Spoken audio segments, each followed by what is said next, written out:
Welcome back to American DA Live. On today's show, host Jack Patty will discuss the case of David Capps with Ray the DA, Assistant Commonwealth Attorney Brad Bryant, Victims Advocate Mary Houlihan, and Officer Burlow.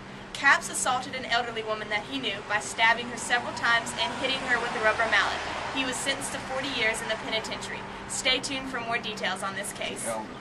And we are getting more and more and more of those kind of cases in our community and probably around the country.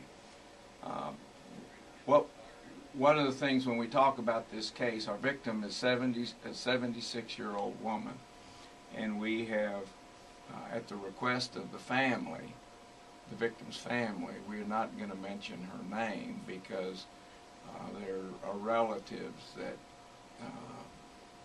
that are unaware of this happening, and we don't want to create some kind of an issue. When I say issue, trauma in the family. So, but it's a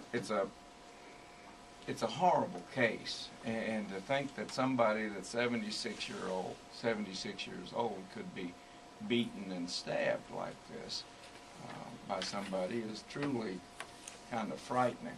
With us today is the prosecutor of the case, Brad Bryant. Brad's been with us before because he's prosecuted a number of cases. Morning, Brad. Good morning. Mary Houlihan is the victim's advocate in this case, and Mary has the kind of uncanny ability as a victim's advocate to become great friends with crime victims and their families. And Morning, Mary. And Patrol Officer Chris Burlow.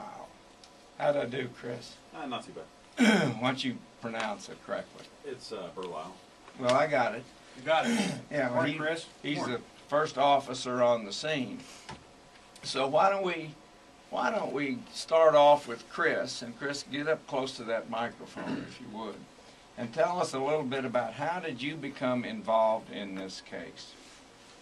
Originally came out dispatched as an open 911 call with a woman calling out for help. What is open 911? Basically, the elderly subject had called 911 from her home phone. The line was still open. They could hear her on the other line, but they were having trouble making out what she was actually saying.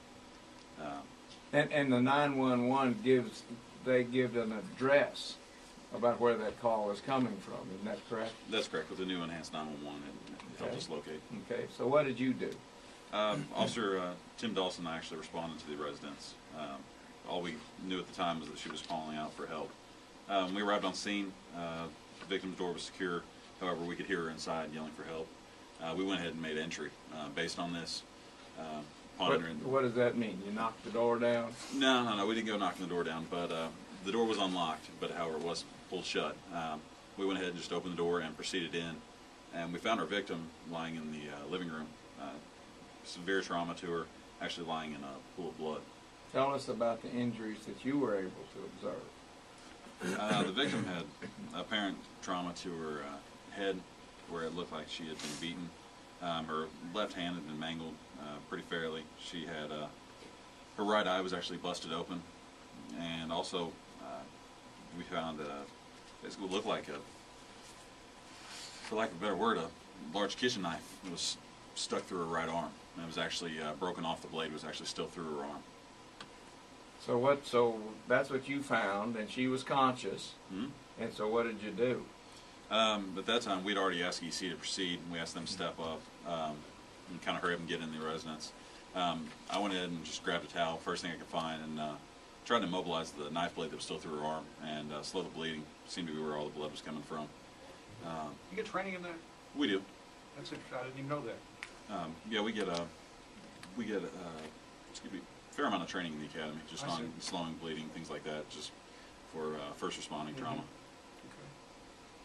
Okay. But yeah, I was able to apply pressure to the wound and just try to keep her stable, try to get any information. We'd actually been, after setting up the perimeter around the house on over the Bennett-Embry area, we actually found out that our second suspect was inside the house. So we actually made contact in the house, and a few people were taken down to police headquarters and taken out for some questioning. David Capps actually was not located at that time, and we set up a perimeter and kept the perimeter up. He somehow slipped through and actually made it out to one of his relatives. I can't recall right off the top of my head which one it was, but his relative actually saw the story on the news and called in to us for an honest tip. At the time, I was with the other suspects, but officers made entry at that residence per the consent of his relative and found David Capps asleep on the couch. Was that still that night? That was still that night. You know, it's interesting. Pardon me, I'm sorry. Yeah, they went ahead and arrested him, and he was brought down to police headquarters again for questioning. Bringing him down, they still had blood on his clothes. He was actually asleep in the clothes that he apparently assaulted the victim with. Okay, now, Jack, what we have here, when Officer Berlisle says brought him down to headquarters, but that's not the end of the investigation. What did we find out about how this crime came about? I believe after Ted personally ended up speaking with him and speaking with the victim, and after all the interviews and everything were done, what we ended up finding out was that Dave and the other suspect had actually forced their way into the apartment and had gone looking for a purse and money and things like that, and actually had become angry when could not find any money or things that he could use. At that point began assaulting our victim. Actually assaulted her to the point where she was probably very close to being critical. And then they ended up taking the victim's purse, credit cards, which they ended up trying to use just several minutes after the crime. So obviously, I mean, no remorse on it whatsoever. And he'd done something similar the night before? Right. He'd actually done a home invasion with another suspect the previous night, just around the corner from his house, where they had actually broken in the victim's front door, went in. However, she was not assaulted to the same degree. She fell down and cut her knee on some glass, and they threatened her and threw her to the ground. But lucky for her, she actually was not assaulted to this degree. When we first get a We'll take a case, break. we read through the information sent up from to the grand jury, and in a case like this, I could immediately tell how serious it was and began trying to get a hold of the victim. At the time, I didn't know, but she was on a ventilator in the hospital for about 3 weeks, and really was touch and go for a long time, could have died. And so it wasn't until I successfully reached her daughter that I began to get involved with the family and find out what their needs were and help them find out about the court process and begin to understand where the case was. So your role is to stay on top of the case and to keep the victims and the family aware of the process and everything going on, and that basically you communicate with, in this case, Brad, about what's happening, what's the next step, and that sort of thing. Is that correct? Yes, that's exactly it. Okay, Hold Brad. that thought just 1 second. Let's see. See what you do when you get the case, and tell us specifically what, once you start putting the facts together, what did you learn about the crime itself?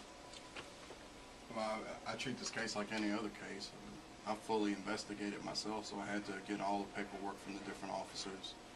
I needed to get the photographs that were taken of the victims' injuries. I needed to listen to the statements by the defendants. I prepped it like any other case, and I mean, pretty much what I learned was the brutal nature of this crime and some of the things that the defendant did in committing this crime. And when they attacked this lady in her house, they viciously beat her, but then they knocked her hearing aids out, and they ripped the phones out of the wall. So, in my opinion, they were leaving her for dead. They just didn't know she had another phone. Well, so tell us what happened in that house, to put the facts together for the people that are listening.